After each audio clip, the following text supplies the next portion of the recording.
जय श्री कृष्णा, जय श्री राम। आज हम एक बहुत ही सुंदर प्रसंग सुनेंगे। प्रसंग है मोर की व्यथा। भगवान कृष्ण और मोर से संबंधित बहुत सुंदर प्रसंग है। गोकुल में एक मोर रहता था। वह हर रोज भगवान कृष्ण के दरवाजे पर बैठकर एक भजन गाता था। मेरा कोई ना सहारा बिन तेरे, गोपाल सांवरिया मेरे। और रोज आते जाते भगवान के कानों में उसका भजन तो पड़ता था, लेकिन भगवान उस ओर कोई खास ध्यान ना देते। मोर भगवान के विशेष स्नेह की आस में रोज भजन गाता रहा। एक एक दिन करते 1 साल बीत गया। मोर प्रतिदिन भजन गाता रहा। प्रभु सुनते भी रहे, लेकिन कभी कोई खास उस ओर ध्यान नहीं दिया। बस वह मोर का गीत सुनते, उसकी ओर एक नज़र देखते और प्यारी सी मुस्कान देकर निकल जाते। इससे ज़्यादा साल भर तक कुछ ना हुआ तो उसकी आस टूटने लगी।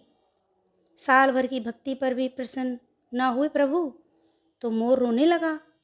वह भगवान को याद करते हुए जोर से रोने लगा कि उसी समय वहाँ एक मैना उड़ रही थी। उसने मोर को रोते हुए देखा तो बड़ा आश्चर्य हुआ। आश्चर्य इस बात का नहीं था कि कोई मोर रो रहा है, आश्चर्य इसका था कि श्री कृष्ण के दरवाजे पर भी कोई रो रहा है। मैना सोच रही थी, कितना अभागा है यह मोर जो उस प्रभु के द्वार पर रो रहा है जहाँ सबके कष्ट अपने आप दूर हो जाते हैं। मैना मोर के पास आई और उससे पूछा कि तू क्यों रो रहा है। मोर ने बताया, पिछले 1 साल से बांसुरी वाले छलिया को रिझा रहा हूँ, उनकी प्रशंसा में गीत गा रहा हूँ, लेकिन उन्होंने आज तक मुझे पानी भी नहीं पिलाया, कभी मेरी तरफ पूरी तरह से ध्यान भी नहीं दिया। ये सुन मैना बोली, मैं बरसाने से आई हूँ, तुम भी मेरे साथ वहीं चलो। वे दोनों उड़ चले और उड़ते उड़ते बरसाने पहुँच गए। मैना बरसाने में राधा जी के दरवाजे पर पहुँची और उसने अपना गीत गाना शुरू किया। श्री राधे बरसाने वाली श्री राधे। मैना ने मोर से भी राधा जी का गीत गाने को कहा। मोर ने कोशिश तो की, लेकिन उसे बांके बिहारी का भजन गाने की ही आदत थी। उसने बरसाने आकर भी अपना पुराना गीत गाना शुरू कर दिया। मेरा कोई ना सहारा बिन तेरे, गोपाल सांवरिया मेरे। राधा जी के कानों में यह गीत पड़ा।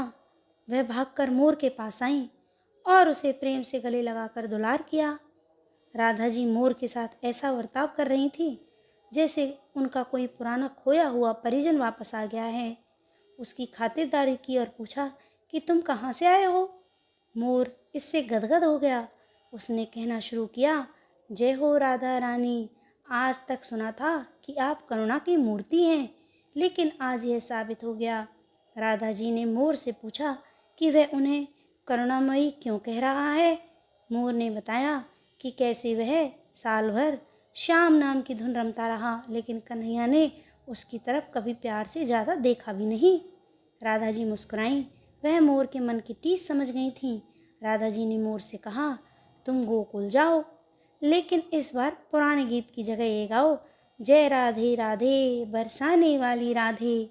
मोर का मन तो नहीं था करुणामयी को छोड़कर जाने का, फिर भी वह गोकुल आया। राधा जी के कहे मुताबिक राधे राधे गाने लगा। भगवान श्री कृष्ण के कानों में यह भजन पड़ा और वह भागते हुए मोर के पास आए और उसे गले से लगा लिया। उसका हालचाल पूछने लगा। श्री कृष्ण ने पूछा कि मोर, तुम कहाँ से आए हो। इतना सुनते ही मोर भड़क गया और बोला, वाह छलिया, 1 साल से मैं आपके नाम की धुन रम रहा था, लेकिन आपने कभी मेरी तरफ प्यार से देखा तक नहीं। आज जब मैंने दल बदला, आप भागते चले आए। भगवान ने मुस्कुराकर उससे कहा कि तुम कहाँ से आए हो। मोर सांवरिया से मिलने के लिए बहुत तरसा था।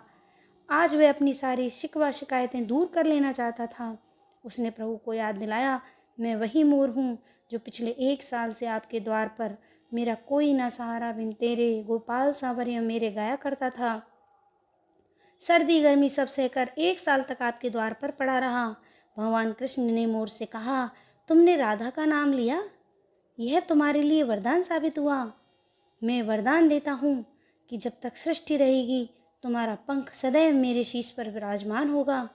पुनि पुनि कहती हैं ब्रजनारी, धन्य बड़भागिनी राधा तेरे बसे गिरधारी। करुणामयी सरकार, मेरी राधा प्यारी आप ही के बस में भगवान श्री कृष्ण हैं। तो ये है भगवान श्री कृष्ण, राधा रानी और एक मोर की बहुत सुंदर कथा, मोर की व्यथा। जय श्री कृष्णा।